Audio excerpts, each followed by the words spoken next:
कृष्ण और अर्जुन संवाद। सबसे बड़ा दानी कौन? एक बार भगवान कृष्ण और अर्जुन कहीं सैर पर जा रहे थे। इस दौरान उन दोनों के बीच बातचीत भी हो रही थी। तभी बातों बात में कृष्ण ने कर्ण को सबसे बड़ा दानी कह डाला। इस पर अर्जुन ने कृष्ण से कहा कि क्यों कर्ण को दानवीर कहा जाता है और अर्जुन को नहीं, जबकि दान अर्जुन भी बहुत करते हैं।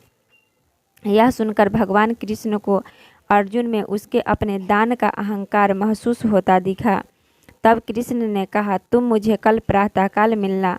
जब अर्जुन उनसे दूसरे दिन मिले तो कृष्ण ने उनसे 2 पर्वतों के समूह में सोने के अकूत भंडार के बारे में बताते हुए कहा, वे उनका सारा सोना गांव वालों के बीच बांट दे।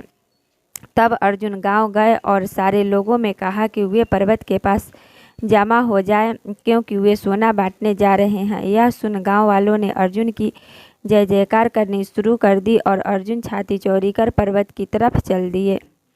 2 दिन और 2 रात तक अर्जुन ने लगातार सोने के भंडार को खोदा और सोना गांव वालों में बांटा। इसी बीच बहुत से गांव वाले फिर से कतार में खड़े होकर अपनी बारी का इंतजार करने लगे। अर्जुन अब थक चुके थे। उन्होंने कृष्ण से कहा, अब वे थोड़ा आराम करना चाहते हैं, इसके बिना वे अब खुदाई नहीं कर सकेंगे।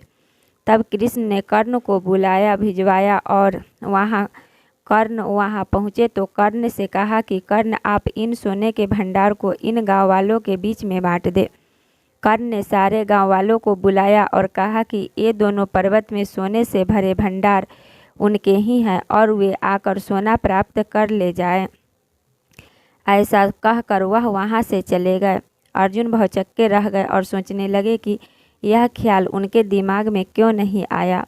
तब कृष्ण मुस्कुराए और अर्जुन से बोले कि तुम्हें सोने के मोह हो गया था। तुम गांव वालों को उतना ही सोना दे रहे थे जितना उन्हें लगता था कि उन्हें ज़रूरत है। इसलिए सोने को दान में कितना देना है इसका आकार तुम तय नहीं कर रहे थे। लेकिन कर्ण ने इस तरह से नहीं सोचा और दान देने वाले के बाद कर्ण वहाँ से दूर चले गए। वे नहीं चाहते थे कि कोई उनकी प्रशंसा करे और न ही उन्हें इस बात से कोई फर्क पड़ता था कोई उनके पीछे उनके बारे में क्या बोलता।